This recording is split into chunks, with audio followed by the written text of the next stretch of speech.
Well, hey there, folks. I'm Meteorologist Matt Barrentine, getting things set up here in the Fox 10 News Now Weather Center. And, of course, we are tracking Sally, winds of 60 miles per hour here at this point, working its way across the Gulf of Mexico. And you can see not far from Panama City, almost due south, actually, of Panama City at this point. There it is. That's the center, though. The center is due south of Panama City. Still, a lot of the storminess is on the eastern and southern side of the system, so it still continues to be fairly lopsided. And that is hampering it. Now, it has been able to strengthen even so up to 60 miles per hour. So it has been able to do some strengthening here today, but thankfully it has been able to rapidly intensify, and that's helping us out here with this storm. The final intensity is probably not going to be the big story here with Sally anyhow. The big story here is going to be the rainfall and a ton of it.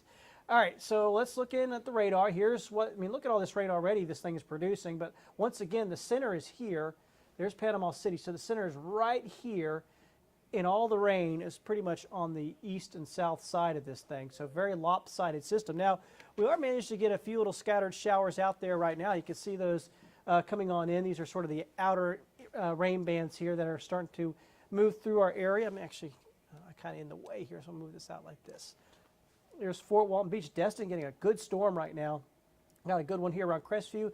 Got some rain here across southern Baldwin County and a good little thunderstorm there on Dauphin Island too. Inside of these little squalls, there'll be some gusty winds of 15 to 20 miles an hour, but nothing significant here for tonight. So tonight's not going to be a big deal. There will be some passing showers and squalls and thunderstorms from time to time, but once again tonight, nothing severe out there, nothing crazy tonight with Sally yet. We are still to come, so to speak, with Sally.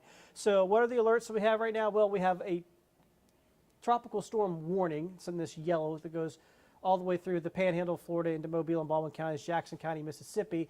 And then we have a hurricane warning in red over there. That is for New Orleans and parts of coastal Mississippi. Now, our area is also under a hurricane watch. Things could change, and then I'll show you that here in a second, and I'll show you why. The alerts here for storm surge, we have a storm surge watch in our area for 2 to 4 feet. Now, that's enough to cause some issues in our vulnerable areas, Dauphin Island, Fort Morgan Peninsula, the causeway to Dauphin Island, the causeway across the bay. Certainly all could see some water over the top of them. And because of the way the system is coming in, it's going to be a prolonged period of high water. It's not just going to come in, go up, then come right back down. It's likely we'll see a good bit of time where that water is up pretty high. So that's a complicating factor. So even though that is not a huge storm surge, it may be fairly impactful just because of how long it lasts. So that's something we're going to watch out for. All right, so let's talk about some issues. There's some things that have changed today. And first off, what I'm showing you is the upper level wind field here. And the storm is right about here. And I want you to focus in right over here. These are the winds up at 35,000 feet, like where jets fly, right? And the winds here over Louisiana aren't very strong. There's not very much wind right now. That's where it's headed to. Now, the reason I mentioned that it's not very strong right now is because I'm going to fast forward us to tomorrow afternoon, Monday afternoon. Now the storm is south of us at that point. This is right here. And now look at these winds. These are at the winds at 35,000 feet here over, gosh, I'm kind of tied down here. These winds are coming in almost due west. That's the brakes. It's saying, Sally, stop. It's going to push on it and force this storm to slow down. And then eventually it's going to work its way to the north. Now, we've known that. That's been in the forecast for a couple of days now. But some of the models are now saying, well, that push may be a little harder. And if that push is hard enough, this storm basically stalls and heads much back our way. That's a possibility. That's what some of the models are trying to do out there this afternoon. So that is a change. So we're going to have to watch out. I mean, you see, most of the models are still trying to take it more over towards right over New Orleans, which is more what they were doing yesterday. So most of the models are still doing that, but a few now are starting to pull on that, just to see that push there from those upper level winds and pushing it closer to us. Now, it doesn't take much of a push. If it even pushes a few miles closer to us, that will have a significant impact with the winds, but more with the rain. The rain is really going to be the big deal, how much rain we get out of this. So let's look at the Hurricane Center's forecast track. They have it basically right up the mouth of the Mississippi River. That's early Tuesday morning, so late Monday night. And then going basically right over New Orleans, and then coming into around Hattiesburg as we get towards overnight Wednesday. So A slow-moving storm, very slow. But keep in mind, once again, there is a forecast cone here. This is, I know we all like to focus right on that center line, but if it takes the inside jog here, that brings the core of the storm much closer to us. If it comes in, say in Biloxi, that brings the core much closer to us and the heaviest rain closer to us. So that will increase the impacts from this and increase the amount of rain. And it's a possibility. I'm not saying it's 100% possibility, but it is one of the possibilities. And we'll look at some of the modeling here. Okay, this is the European model, and this is noon on Monday. Look at this. We're getting lashed by the first bands here. Then we go to midnight, so 12 hours. It hasn't moved a whole lot. It went from here to here. We're still getting lashed mainly in coastal areas by the bands. And the European actually has it dive a little bit to the south here, the mouth of the Mississippi. There's the mouth of the Mississippi. It's a good little focal point that's easy to pick out here on the map. Heavy rain here. This will be Tuesday at lunchtime. Now watch where the center goes. Goes almost due north. So now it's saying it's hitting those upper level winds, slowed down. Now it's getting pushed to the north. And here we are Tuesday night going into Wednesday morning at midnight, and the heavy rain still lashing us. So this is going to be a multi-day event. And it looks like the heaviest rain will start sometime late Monday afternoon or late into Monday evening. All day Tuesday, we could be talking about rain bands, heavy rain bands, almost the whole time, because once again, we're on the right side of the storm where you get the most weather. As it goes into noon on Wednesday, you can see it didn't move very far at all in that 12 hours. Just basically crossed Lake Pontchartrain from New Orleans. Continues to see heavy rain, and then it starts to make more of a turn off to the east, and you can see heavy rain still. This is midnight on Thursday, so this model is showing us heavy rain all day Tuesday, heavy rain all day Wednesday, and then even into Thursday, because it's just to the north of us. Look at that, it's right here. Actually, it's about Clark County or Washington County. And this is just drawing in this moisture, so that would mean heavy rain for us on Thursday as well before things finally start to exit on Friday. So looking at that model, the European, this is the same model with the accumulated rainfall. And obviously with a track like that, we could be talking about significant flooding type of rain with that kind of a setup. And you can see, more than a foot in spots. That's a possibility here. And that's, of course, just one model. So let's look at another model. This is the GFS. This is the American model. This has been a very, very good model this year. It's been way better usually than years past with the hurricane forecasting. So Monday at noon, almost the same exact spot like what they had it with the European model. Here we are, midnight on Tuesday, right at the mouth of the Mississippi. So once again, easy location to point out. Now remember, the European dropped it a little bit south of that. The GFS is not. The GFS is just basically taking it up, right up the causeway there that goes across Lake Pontchartrain, Lake Bourne. And look at that, that would be very heavy rain. So once again, Tuesday, looking at either of these models, our Tuesday is going to be an absolute, ride here with a lot of heavy rain through the day. This is midnight now. It's over there right on the state line between Mississippi and Louisiana. And now it's up around Hattiesburg at noontime on Wednesday. And look at all that rain being drawn into it. So heavy rain Wednesday. Big difference here is that between these two models is that the GFS, the American model, basically shuts things off on Thursday. The European model has a lot of rain still on Thursday. So that's one of the big differences here between the models. And that's what you're going to basically see when you look at these rainfall totals. You still see big rainfall totals down in the coastal areas, but less rain inland, because once again, it's kind of shutting off that rain around Thursday. So that's what this model is showing, but still, this would be significant amounts of rain regardless, especially in coastal areas. You can see it has the heaviest rain sample. And look, Greene and George County, this is part of our viewing area here, easily showing it topping 7 to 8 inches here. That's on the scale there. Anything in yellow would be 7 to 8 inches there. All right, so let's look at another model. Why not? So we're looking at now a higher resolution model called the NAM. And Monday morning has it due south of us. So let's see where this one wants to help it make landfall. There's the mouth of the Mississippi, and it's going right over the mouth of the Mississippi. And this one's actually pushing a little farther off to the west a little bit. That would be better for us if that would be the case. So we'll see. I'll show you another model in a minute. First off, let's talk about this. We got starting to see some wind gusts out there around 25 miles an hour. Waves, look at that. Waves get up to 6.5 feet. So things are really getting choppy out in the Gulf right now. Starting to see that happen. So we have a tropical storm warning. We're still under a hurricane watch. I don't want people to forget about that just in case it makes that little eastward jog there along the line. Slow moving tons of rain, rip currents, coastal flooding. We'll also have to watch out for isolated tornadoes. That's always a possibility on the right side of a landfalling tropical system. They tend to be quick spin-ups. All right, and I told you to show you another model. This is our highest resolution model, our HRRR model. And this is tomorrow morning. So I wanted to show this one too because you got things going on tomorrow. I know that the schools haven't made decisions on whether or not they're closing yet. It's just so difficult. I know you're probably thinking, do I have to go to work tomorrow? What's going to happen? Well, here's 7 a.m. I don't think we'll have many issues on the roads in the morning, okay?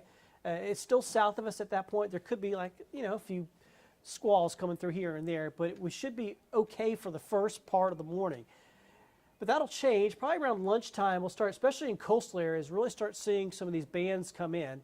Now, these bands that first come in will have winds of 25, maybe 30 miles an hour. So they won't be massive, significant, but they will have some heavy rain with them as well. So that's what we'll be looking at by noon. As we go through the day, here it is, the center on the high resolution model, 3 o'clock. And once again, it just shows more and more these bands rotating in along our coastline. And the trajectory of this storm is making this very problematic for us because essentially we are going to stay on the right side of this thing, the wet side of this thing, the whole way through because it's going to go something like this. So that keeps us on the right side the whole time. Even as it moves inland, we're on the right side. That's why the rain totals are likely to get so significant with this system. All right, so here's 6 o'clock on the higher resolution model, and you see now it's really spreading here across much of our area. A little bit north of 65, things are a bit quieter. Look at that center right there, due south of us there. And this is far out. 10 o'clock is far out. This is when you get the higher resolution models, because they're such high resolution, they can only run them out so far. And this is as far out as we can run it. And it shows a pretty good eye there, due south of Mobile Bay. Heavy rain there going into Monday night.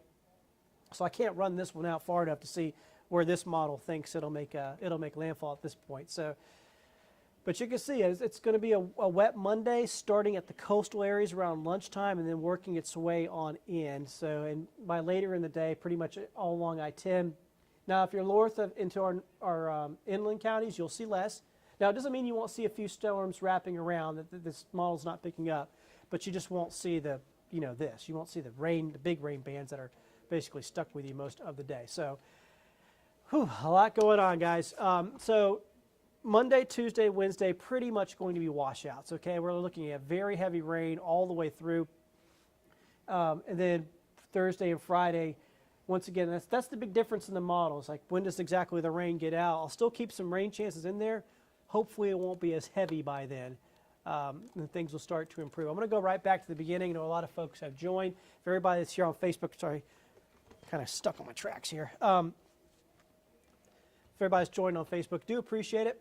Quick look here again, 60-mile-per-hour winds. There it is. It's still a very disorganized storm at this point, which has helped us out.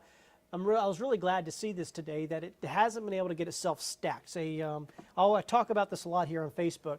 We look at these maps, and they're two-dimensional, right? Well, a tropical system is not two-dimensional. It's three-dimensional. It's vertical, and that vertical part of it's extremely important because if it's not like this one, you see the surface circulation's here, but all the storminess is here. That means this thing is tilted. It's tilted. That's not very good for a tropical system. It can't circulate very well like that. They want to get stacked. They want them to be fully vertical, like a chimney, and then that allows the storm to grow. So it's not there yet, which is good. And that's why Hurricane Center actually went from a Category 2 with winds of 110 miles an hour, or 100 miles an hour, down to a Category 1 with winds of 90 miles an hour landfall. So they did actually lower that a bit today, simply because they're looking at the trends today, with showing us less likelihood of seeing that happen. So that's some good news there. But once again, wind is probably never going to be the story with this storm. It's always going to be the rain. This storm is going to produce a lot of it, and already seeing some showers out there this evening. So just be prepared for that. I'll do this one more time. I'll show you the European model, as I just want to show you the possibilities here. Once again, here's noontime.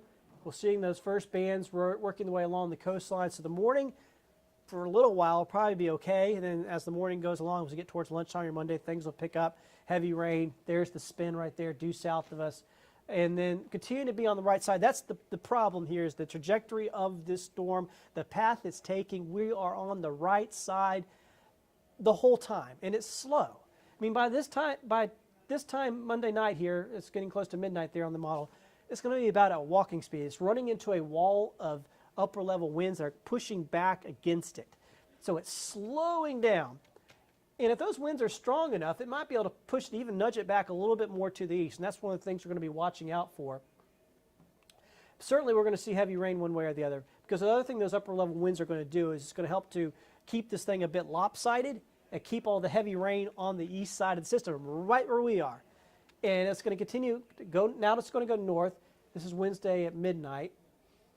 So then it goes to Wednesday at noon. And it's going north. We're still on the right side. So all day Monday, all day Tuesday, all day Wednesday, we are on the right side of this system. That's 3 days on the right side of a landfalling tropical system. So this doesn't have to be a category 3 or 4 to cause a lot of issues. You're on the right side of a tropical storm for 3 days. That's a lot of rain, and that's what we're looking at. And you know, the rainfall totals are going to be pretty significant in spots. The models are kind of all over the place with the rainfall totals, and they generally are. Models have a hard time with rainfall totals, so it's hard to know exactly where the bands will set up. But I wouldn't be surprised at all to see spots, especially down by the coastline, to get well over a foot of rain. It's a real possibility out of there, and we could see widespread rainfall totals, you know, 7, 8, 9 inches of rain. So just be prepared for that, and that's going to make things awful on the roads, particularly as it builds up. I'll say on Tuesday, things are probably, you know, nasty at times on the roads on Monday, but Tuesday, things are going to get really dicey on the roads because some roads are going to flood. There's, you know, on your commute, you may have run into roads that flood before. Those roads will likely get flooded. You know, the ponding, of course, when the rain is coming down that hard in a tropical squall, blinding. It's very hard to drive in one way or the other. And then that water will pile up through the day on Tuesday, then even through the day on Wednesday, and just get higher and higher. So the water won't have anywhere to go. It'll have a hard time draining, and it'll just be there on the road. So just be careful if you got to be out there. Denise is asking about the tornado risk. I forgot to mention that. We will have a tornado risk. All landfalling tropical systems, when you are on the right side of them, you have a tornado risk. In fact, let me go ahead and see if I can't pull it up without too much issues here. It's got a, if I can see it real quick. Sorry, I can't. Let's see if that'll pull up. Let's see if they put it in there now. Okay. All right, I got to update these things, but we should be in a risk zone when it makes landfall. It may be more into Tuesday, but we will have some tornado risk. Anytime a landfalling tropical system makes landfall, if you're on the right side of it, there will be the possibility of quick spin-up tornadoes. So it's definitely something we will keep an eye on for you. I hope you have yourselves a great evening. Of course, we're going to keep watching this for you. Myself, Chief Meteorologist Jason Smith is going to be in tonight. Michael will be in all through the morning tomorrow. Of course, we'll be back in tomorrow as well. Keeping you up to date. Of course, the big thing tomorrow is, you know, what's going to be closing. Of course, we're trying to get that info in now. I don't think a lot of places have made decisions on that yet, and I can't blame them. This is it's a difficult situation because we're probably not going to see much in the way of wind, except for right along the beaches, at least significant wind impacts. But the rain impact could be significant, but that sort of builds. It doesn't happen all at one time, and it's more into Tuesday and Wednesday that the rain impacts will become more apparent. So it's I feel for them. I talked to some of the folks who run who have to make those decisions about doing the closings, and it's a hard decision. Is you know, folks have to go to work, kids need to go to school, but you have to also think about the safety end aspect of it. But it's hard to know exactly what's going to happen, especially in a situation like this where it's all about where do those rain bands come in, how much rain do they drop. So we are going to keep an eye on all this for you. We'll have more updates here throughout the night here on Fox 10 and fox10tv.com and Facebook and YouTube, and of course on Fox 10 itself. Enjoy the rest of the game. If you want to head on back over to watch the Saints, or maybe you're sitting on the couch watching this and then you're about to watch the Saints again, hopefully it's a good game. I will see you later. Bye now.